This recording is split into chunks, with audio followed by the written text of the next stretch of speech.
General Dyer इतना क्रूर इंसान था कि करीब 20,000 लोगों पर बिना किसी चेतावनी के गोलियां चलवा दी थी। इस गोलाबारी से बचने के लिए लोगों ने वहां पर मौजूद एक कुएं में छलांग लगानी शुरू कर दी थी। देखते ही देखते कुआं लाशों के ढेर से भर गया था। इस घटना का मुख्य कारण रॉलेट एक्ट था। इस एक्ट के तहत ब्रिटिश सरकार किसी भी भारतीय को कभी भी पकड़कर बिना केस किए जेल में डाल सकती थी।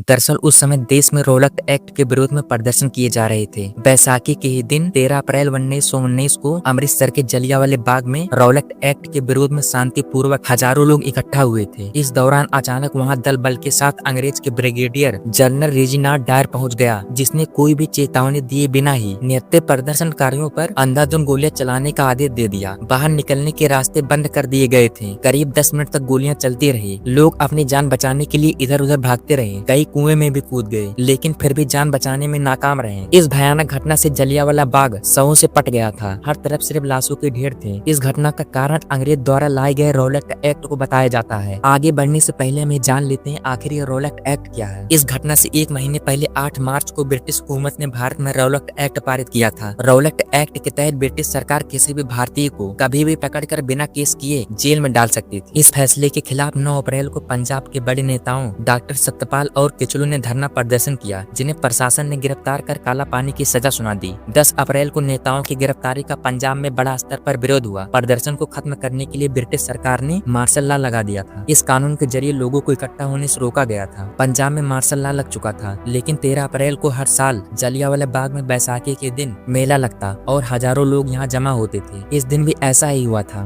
हजारों लोग बच्चों के साथ मेला देखने पहुंचे थे। इस बीच कुछ नेताओं ने रॉलेट एक्ट और दूसरे नेताओं की गिरफ्तारी के विरोध जताने के लिए वहाँ एक सभा का भी आयोजन किया था। तभी अचानक से तंग गलियों से जनरल रेजिनाल्ड डायर पहुंचे। जनरल रेजिनाल्ड डायर अपने सैनिकों के साथ आग में घुस गए और एकमात्र निकासी दौर को बंद कर दिया। डायर ने घुसते ही सैनिकों को लोगों पर गोलियां चलाने का आदेश दे दिया। हजारों लोग का कत्लेआम शुरू हो गया। अंग्रेजी सैनिकों ने लगातार 15 मिनट तक ताबड़तोड़ गोलियां बरसाई और 1600 से ज्यादा राउंड फायर किए गए। इस गोलाबारी से बचने के लिए लोगों ने वहाँ पर मौजूद कुएं में छलांग लगानी शुरू कर दी थी। कुआं इतना गहरा था कि कोई बच ना सका। देखते ही देखते कुएं में भी लाशों का ढेर लग गया। जलियांवाला बाग हत्याकांड में सैकड़ों लोगों की जान गई थी, लेकिन इसका असल आंकड़ा आज तक नहीं पता लग सका। तत्कालीन ब्रिटिश सरकार के अनुसार इस नरसंहार में कुएं में गिरकर 120 लोग और गोलियों से 484 की जान गई। वहीं उस जमाने के बड़े नेता मदन मोहन मालवीय का कहना था कि इस कांड में 1300 से ज्यादा लोग मारे गए थे। जलियांवाला बाग नरसंहार को आज 105 साल हो गए, लेकिन ब्रिटिश सरकार के इस भयानक कारनामे के जख्म आज भी वहाँ की दीवारों पर मौजूद है।